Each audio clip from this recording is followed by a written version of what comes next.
नमस्कार, मैं हूं ब्रजेश चौक से और आप देख रहे हैं हमारा विशेष कार्यक्रम सत्ता के सारथी। और सारथी आज हमारे साथ एक ऐसे अफसर हैं जिन्हें आप पहले से जानते हैं, कवि के रूप में, सोशल वर्कर के रूप में, एक लेखक के रूप में। लेकिन हम आपको उनका दूसरा पहलू और दूसरा रूप आपसे को बताने जा रहे हैं। तो आइए मुलाकात कीजिए राज्य पुलिस सेवा के 2002 बैच के अफसर शशांक गर्ग जी से, जो एसपी रेडू हैं अभी। बहुत बहुत स्वागत है सर आपका। शुरुआत शुरू से करते हैं सर, आपका बचपन कैसा बीता? हमने सुना बड़े शरारती थे, कुछ एक शरारती भरा किस्सा जो आज भी गुदगुदाता हो। किस्से तो सैकड़ों हैं जी बचपन। मेरा जन्म हुआ नसरुल्लाहगंज ज़िला सीहोर में। जी फिर इसके बाद हम लोग इंदौर गए। इंदौर में मेरी पढ़ाई शुरू हुई, लेकिन उसके तुरंत ही बाद मेरे पिताजी चूँकि स्थानांतरण वाले नौकरी में थे बैंक में, तो दमोह चले गए। दमोह से जबलपुर, तो फिर राजनांदगांव। एक लंबा वक्फा हमारा इन शहरों में बीता। तो शरारतें तो बहुत थीं, हम लोग नाम रखा करते थे। एक किस्सा हमेशा मैं याद करता हूँ, हम लोग नाम इस तरह से रखा करते थे कि हमारी माँ भी परेशान थी। जी हम लोगों ने एक अपने पड़ोसी के बच्चे का नाम रख दिया भुल्ली। जी अब भुल्ली ऐसे कोई नाम सुनाई देता नहीं है, लेकिन उसके घुंघराले वालों की वजह से हमने बस अनायास नाम रख दिया भुल्ली, और वही नाम हम पुकारते थे। जी अब हमारी माँ हम लोगों को लेकर गई उनके घर पहली बार। तो बड़े औपचारिक जो एक संबंध होते हैं पड़ोसी से, मिले बैठे। अब चूँकि हमारा मित्र था, माँ ने उसको भी भुल्ली नाम से, अरे भुल्ली आओ तो, अरे ऐसे तो बड़ा हमेशा ऐसे देखते रहते हो, घर आते हो पूरे हर बार, और अब तुम भगते फिर रहे हो यहाँ वहाँ। जी वो बेचारा शर्मा के यहाँ वहाँ घूमता रहे। बड़ी देर तक तो उनकी माँ ने संकोच किया, फिर जब नहीं रहा गया तो कहते हैं, बहन जी इसका नाम भुल्ली नहीं, इसका नाम तो सुनील है। अब मेरी माँ को काटो तो खून नहीं। अब ना उनसे कुछ कहते बना, बस हैं करते हुए, अरे माफ़ करना बहन जी, ये बच्चे भुल्ली भुल्ली कहते रहते हैं। तो खैर वहाँ तो जो होना था हुआ। घर आके बड़ी लानत मलामत हुई, लेकिन हमने ना नाम रखना छोड़ा जी और ना ही शरारतें करना। आप तो पढ़ने लिखने वाले थे, और बचपन से ही क्या सपना था? क्या पुलिस में आने चाहते थे या फिर और कुछ बनने का? हम लोग जब दमोह में थे, छोटे थे, एक बार की बस वो है कि जो हम आपके यहाँ बुंदेलखंडी में, आप भी शायद वहाँ से जुड़े हुए हैं कहीं ना कहीं, तो हम लोग चोर पुलिस खेला करते थे। जी तो मैं बनता था इंस्पेक्टर, मेरा छोटा भाई चोर, मेरी जो बहन थी तो मेरे जो सहकर्मी बनती थी। जी एक उस हिस्से को छोड़ के मैंने कभी नहीं सोचा। तो मेरी दीदी कहा करती थी ऐसे कि इंस्पेक्टर साहब आप जी खो ढूंढ रहे थे, हम वो खो लवा ले आए। जी तो उन छोटी मोटी घटनाओं को छोड़ के ऐसा कभी विचार नहीं आया था, कोई पृष्ठभूमि नहीं थी। लेकिन कहीं ना कहीं जो एक भाव रहता है, मेरे पिताजी का भी इच्छा थी, चूँकि बायोलॉजी लिया लेकिन मैं चिकित्सा सेवा में नहीं जाना चाहता था। जी तो कहीं ऐसा मन में आता था कि प्रशासनिक सेवाओं में जाना है। जब ये दौर आया नौकरी के लिए, जब हम लोग जद्दोजहद करते हैं, उस दौर में देखा कि पुलिस एक ऐसी सेवा है कि जिसमें आपके पास सबसे, जिसे कहते हैं, हताश और निराश होकर ही आदमी आता है।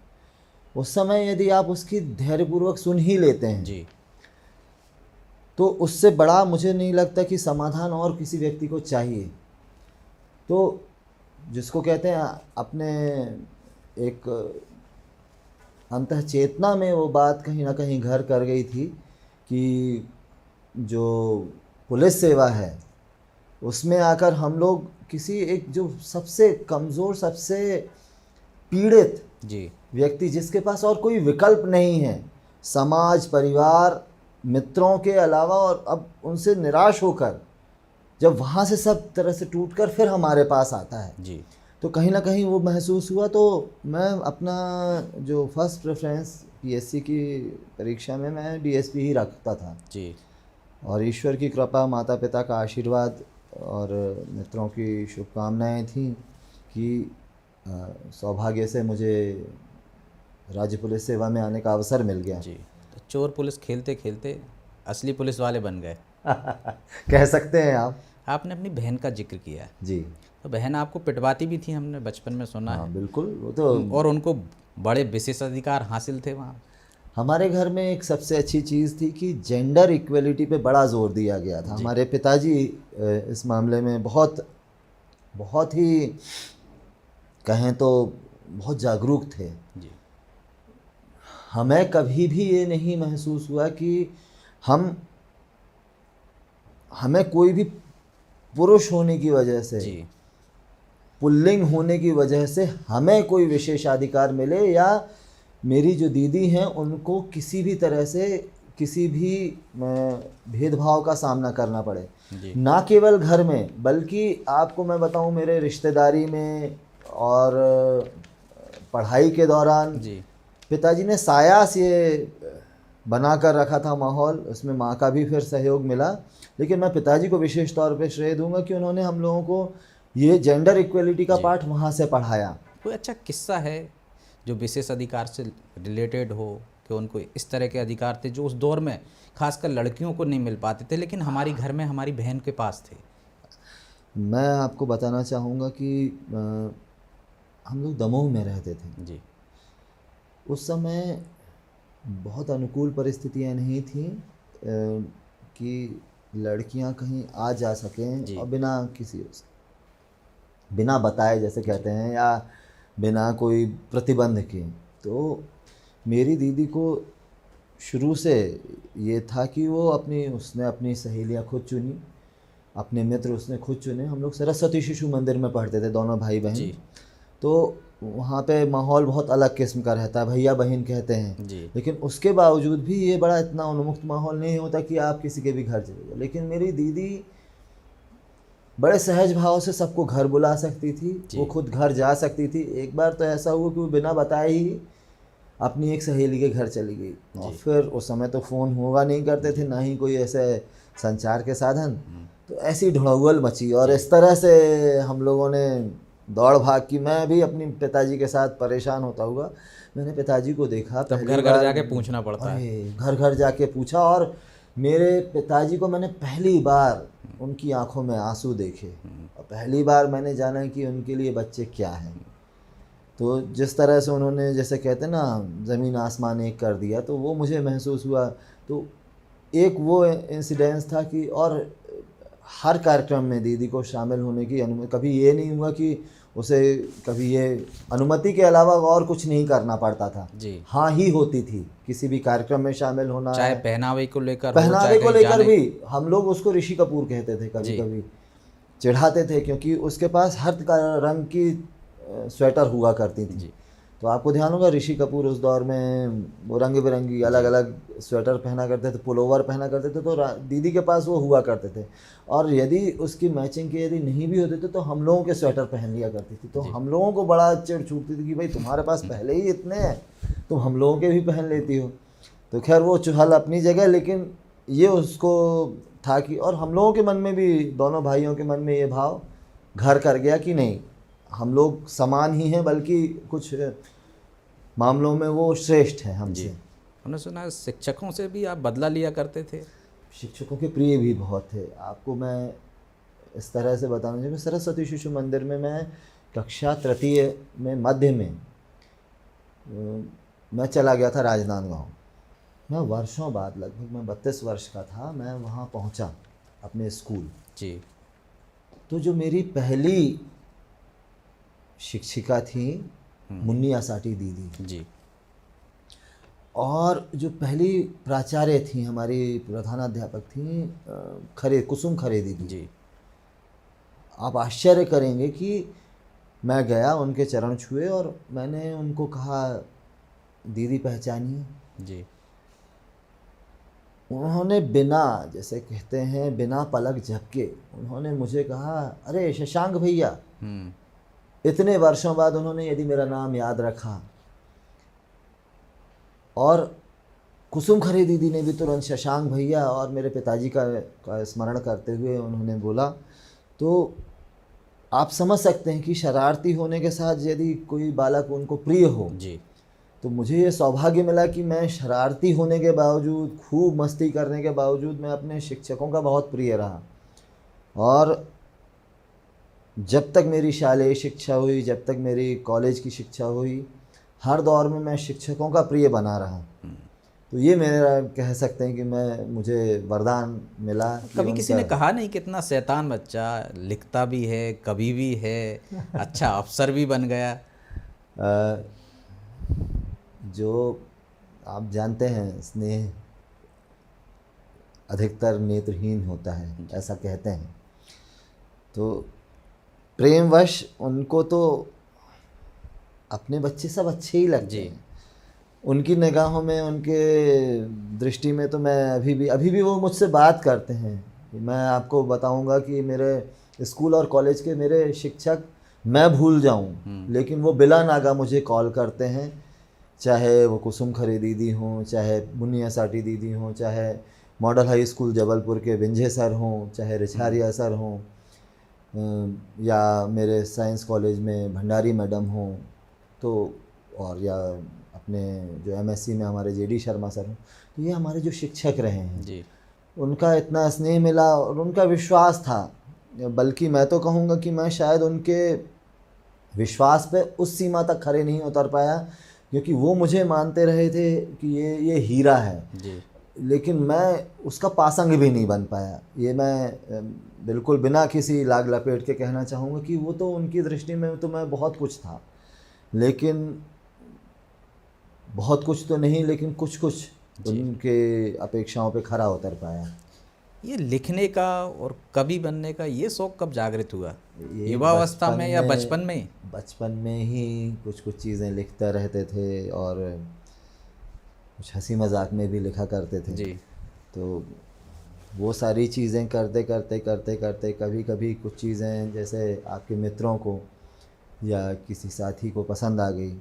और वो दौर ऐसा होता है कि यदि आपके जो पीयर समूह जो है, आपका जो साथी हैं, वो यदि किसी चीज़ को पसंद करते हैं और तो वो एक आपको अलग रिकग्निशन देता है, एक आपको अलग पहचान देता है।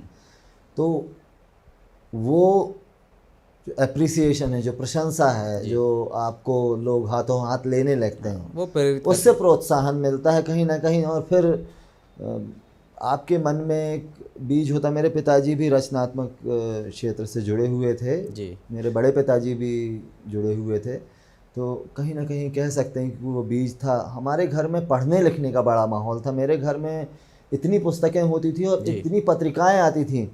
मैं आज यदि नाम गिनाना शुरू करूं तो उस समय सर्वोत्तम से लेके दिनमान, रविवारी, साप्ताहिक हिंदुस्तान, धर्मयुग, माधुरी, मायापुरी, कादम्बिनी, मुक्ता, सरिता से लेके सारी पुस्तकें, नवनीत जी। यानी लोग अब तो कई नाम तो विस्मरण हो गए। पहली बार कविता पाठ कब और किस मंच पे किया था?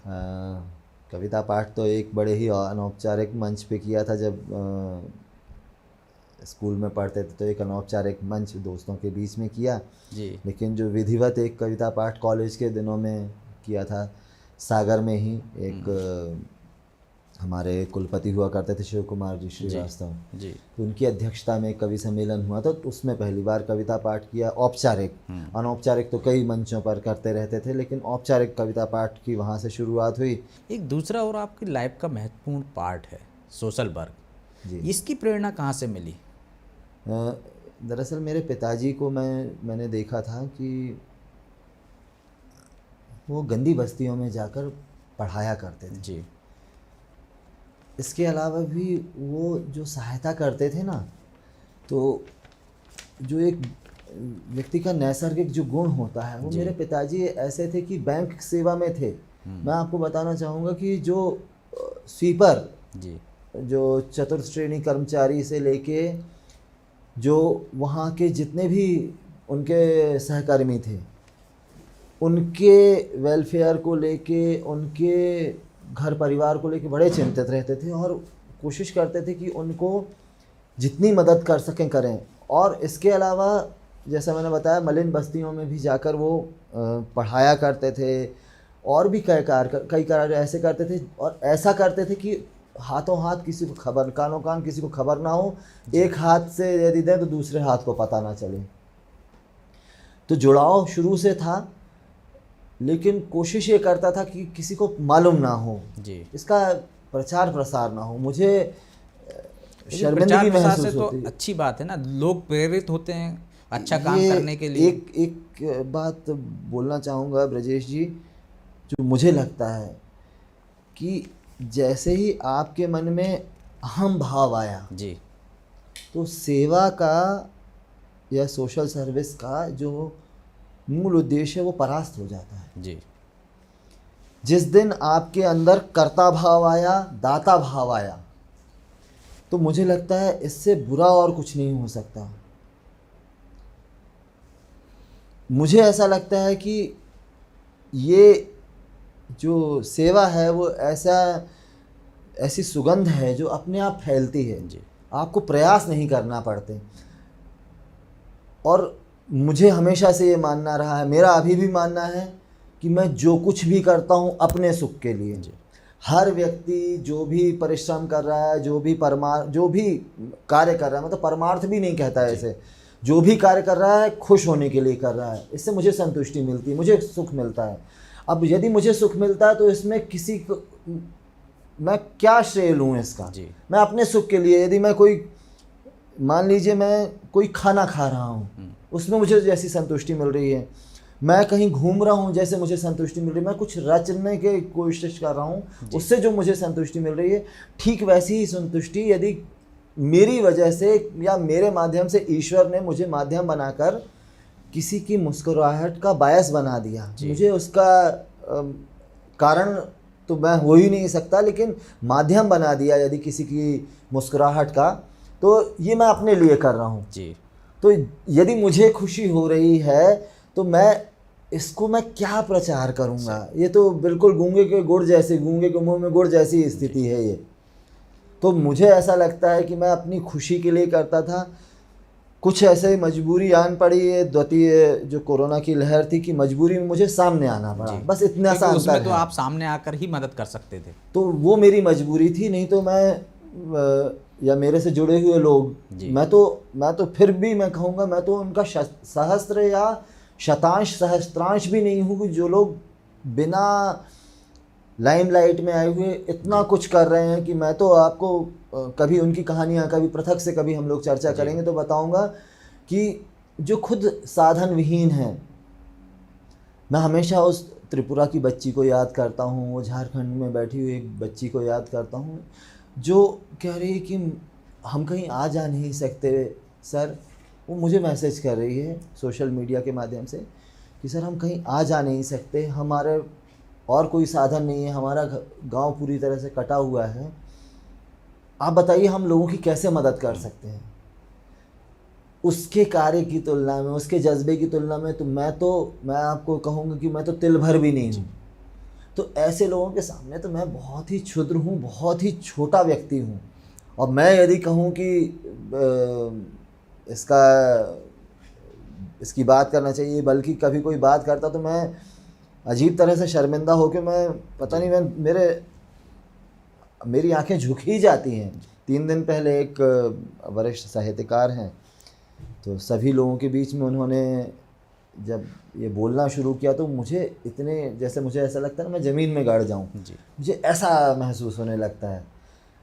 हम लोग तो माध्यम आपका उद्देश्य वैसा नहीं रहता। नहीं, कभी नहीं, संभव ही नहीं है। और करते रहें। लेखक के बारे में और कवि के बारे में कहा जाता है कि बड़े नर्मदिल होते हैं वो, और आप पुलिस जैसी सेवा में हैं। कभी ऐसा मौका आया कि ये सब छोड़ो, मैं तो लिखने पढ़ने वाला व्यक्ति हूँ, लेखक बनूँ, कवि बनूँ? कभी ऐसी कोई परिस्थितियाँ ऐसी निर्मित हुई? हर व्यक्ति, जैसे निदा फाजली साहब कहते हैं ना, हर आदमी में होते हैं 10-20 आदमी जी। तो हम लोग जो कुछ भी, उसका ये सारी चीज़ों का समष्टि हैं, सबका एक मिला जुला स्वरूप है। तो यदि मैं लिखता हूँ, मैं पेंटिंग करता हूँ, कुकिंग करता हूँ, यायावर हूँ, ये सब मिलकर मुझे एक व्यक्ति बनाते हैं जिसका नाम मेरे पिताजी ने शशांक रख दिया था। जी। ये सारे गुण दुर्गुण और मुझ में तो ढेर अवगुण हुए, तो उनकी समष्टि है। पुलिस उसका ही एक हिस्सा है, ये मेरी आजीविका है। जी। आजीविका के साथ साथ जैसे कहते हैं ना, कहीं एक फिल्म का भी मुझे शौक था, तो उसमें बड़ी अच्छी चीज़ कहते हैं ना, एक बड़ी ताकत के साथ बड़ी जिम्मेदारी आती है। जी। तो जब ये चीज़ होती है तो पुलिस में होना मुझे मदद करता है। पुलिस में होने में मुझे लेखक होना मदद करता है। जी। लेखक होने में मेरा पुलिस में होना मदद करता है, क्योंकि वो मेरी आजीविका है। उसमें मैं पूरी तरह से समर्पित होकर कार्य कर पाता हूँ और करता हूँ। इसी कारण मैं उन्मुक्त हृदय से लिख पाता हूँ। मेरे ऊपर कोई बंधन नहीं है कि नहीं आपको ये लिखना ही, ये मेरी आजीविका नहीं है। जी। तो लिखना स्वांतः सुखाय, और उसके साथ फिर वही उसका बाय प्रोडक्ट है कि जो लोगों को पसंद आता है तो अच्छी बात है। लिखना तो मेरा स्वांतः सुखाय है। और मैं हमेशा ये कहता हूँ, जब कोई भी मित्र मुझसे बोलते हैं, मैं कहता हूँ मैं तो कॉपी लेफ्ट व्यक्ति हूँ। I don't have any copy right. मैं कॉपी लेफ्ट व्यक्ति हूँ। जो कुछ आपने लिखा है वो लिखा आपने अपने लिए, लेकिन हो सकता है किसी और के उसमें काम आए या उसको किस चीज़ से प्रेरणा मिले। कई बार जब मेरे पास फ़ोन आते हैं तो मुझे यही लगता है कि लिखना तभी सार्थक हो पाता है कि जब वो स्वांतः सुखाय होने के बावजूद बहुजन हिताय हो जाए या किसी को उससे निर्मल आनंद की प्राप्ति हो जाए। आपने फिल्मों का जिक्र किया जी। पहली फिल्म कैसे भागकर देखी थी आपने? भागकर देखने का तो सौभाग्य नहीं मिला मुझे। भगाकर मेरे एक बड़े भाई साहब थे दमोह में ही, बहुत छोटा था मैं, तो कंधे पे बिठाकर गंगा सागर फिल्म दिखाने ले गए थे वो। मुझे आज भी ध्यान है, वो बहराम या मोहन टॉकीज़ थी। तो वो मुझे कंधे पर बिठाकर घर में आए हुए थे, बैठे थे, तो वो कहने लगे नई फिल्म लगी। तो पहले दिन पहला शो जो होता है तो उसका बड़ा क्रेज़ रहता था उस समय। तो वो मोहल्ले के ही हमारे, तो मेरे पिताजी बड़े मिलनसार थे, तो वो मुझे कंधे पर बैठाकर वो भैया लेके गए थे। तो वो पहली फिल्म थी गंगा सागर जो मैंने अपने होश में आने के बाद देखी। फिर पिताजी का एक नियम था उस समय तो, और मनोरंजन के साधन क्या होते थे, तो शनिवार या रविवार को हम लोगों को अपनी एक छोटी बजाज 150 जो स्कूटर थी, उसमें हम 5 जन को बिठाकर, अब आप सोचिए कैसे ले जाते होंगे। तो हम लोग लेकिन दुबले पतले थे तब, तो बैठ के बढ़िया मैं आगे बैठ जाता था, मेरा छोटा भाई माँ की गोद में, दीदी बीच में, माँ और पिताजी के बीच में बैठ के हम लोग फिल्म देखने जाया करते थे। फिल्म देखने का शौक़ वहाँ से जो शुरू हुआ, तो फिर लगातार, लेकिन अब धीरे धीरे ये हो गया कि कुछ चुनिंदा चीज़ें ही जो अच्छी लगती हैं वो देखते हैं। वो कौन सा किस्सा था कि जब आपको पराठे के बहुत सारे पैसे ढाबे पे चुकाने पड़े? ये मैं और मेरा भाई देशाटन पे निकले, मेरी नई नई नौकरी लगी जी। तो भाई के साथ, अब उम्र कम थी हम लोगों की, हम लोग निकले। अच्छा, मितव्ययिता कहीं ना कहीं हमारे पिताजी ने हम लोगों को सिखाई हुई थी। तो जो पैसे थे तो हम लोग उसको बड़े पूजा के खर्च करते थे, अपना हाथ रोक कर रखते थे। तो आगरा में हम लोग फतेहपुर सीकरी से निकले, तो एक जगह भूख, बड़ी अच्छी कस के भूख लगाई थी, अच्छी तेज़ गर्मी पड़ रही थी। तो शिमला से होके आए थे, फिर हम लोग फतेहपुर सीकरी घूम रहे थे, आगरा फतेहपुर सीकरी घूम रहे थे। लौटे तो जैसे ही पराठे की दुकान दिखी तो हम लोग बैठे, तो वहाँ दाम 4 रुपये लिखे थे। तो हमने कहा चलो अब खाते हैं। तो हम लोगों ने, ध्यान है, प्याज और आलू के पराठे थे। तो हम लोगों ने कहा बड़ा स्वाद तो ऐसा बढ़िया, चूँकि दाम लिखा हुआ है तो भाई हम लोगों ने माना कि चलिए ठीक है। हम लोग अल्पाहारी मिताहारी भी थे, तो हमने कहा पराठे 2-2 में ही हो जाएगा जी। खा के फुर्सत हुए। तो जब बिल लेने की बात आई तब तक उसने तो भाई दाम बढ़ा के 16 रुपये कर दिया। कहता है कि भाई ये तो दाम 16 रुपये। हमने कहा भाई दाम वहाँ क्या लिखा है? और तो कहते हैं भाई वो तो वैसे ही स्थिति हो गई जैसे कहते हैं कभी भी बिना पूर्व सूचना के दाम बढ़ा दिए जा सकते हैं। तो हम लोगों की स्थिति वैसी हो गई कि क्या बताएं। लेकिन वो दौर भी था, देखा, खाया पिया। और भी उसके साथ तो एक बड़े मज़ेदार किस्सा था कि पहली बार मेरे छोटे भाई ने ट्रेन के, वैसे जिस कहते हैं ना जनरल डिब्बे में यात्रा करना, पहली बार उसने किया। पूरी तरह से पैक रहता है जनरल डिब्बा। हमारी जो आरक्षित वाली ट्रेन थी वो छूट गई जी। और वो भी बड़े मज़ेदार कि गोंडवाना और महामाया एक ही गाड़ी का नाम। हमारी टिकट में लिखा हुआ था गोंडवाना एक्सप्रेस, और वो जो आई उसमें लिखा हुआ था महामाया जी। और हम लोग बहुत ज़्यादा देखे हुए सोचे हुए, मैंने ज़्यादा मालूम नहीं था। तो और मज़े की बात, जो वहाँ पे एक बैठे हुए थे सरदार जी, उनसे पूछा, कहते हैं कि हमने कहा वो कब आएगी, कहते हैं आने वाली है, जबकि वो सामने खड़ी थी ट्रेन। वो ट्रेन छूटी तो हम लोगों ने कुतुब एक्सप्रेस जो कहलाती थी महाकौशल, वो पकड़ी। जैसे तैसे सामान पटका और मैं ट्रेन की सीढ़ियों पर बैठा, डिब्बे की सीढ़ियों पर बैठा। मेरा भाई बिल्कुल एकदम सकरे सी जगह में बैठ के हम लोगों ने यात्रा की। तो 5-6 घंटे बाद हमको एक बर्थ मिली, तो हम लोग उस पर फिर सोकर आए जनरल डिब्बे में। लेकिन वो भी एक अद्भुत अनुभव था यात्रा का। वैसे बड़े यात्राएं आपको समृद्ध करती हैं, तो मुझे लगता है कि यात्राओं ने मुझे बहुत कुछ सिखाया है। उसमें से एक अनुभव ये भी था। चलिए, बहुत बहुत शुक्रिया सर हमसे बात करने की। तो ये थे शशांक गर्ग, जिन्होंने हमें बताया कि किस तरह से यदि आप समाज सेवा करना चाहते हो, जो भी काम करना चाहते हो, खुलकर कीजिए और अपने मन में कुछ वो मत रखिए। ये भी तनाव लेकर नहीं जाते हैं घर, और तनाव से जूझने के लिए या तनाव से निपटने के लिए तमाम तरह के उनके पास जो प्रतिभाएं हैं उनका उपयोग करते हैं। लेखक हैं, लिखने बैठ जाते हैं, कवि हैं, कविताएं गुनगुनाने लगते हैं, और फिर जो खाना बनाने का, कुकिंग का शौक़ है, वो भी पूरा कर लेते हैं। तो आइए अगली बार हम मिलेंगे फिर किस नई शख्सियत के साथ, नए सत्ता के सारथी के साथ। तब तक के लिए मुझे दीजिए इजाज़त और आप देखते रहिए अनादि टीवी। नमस्कार।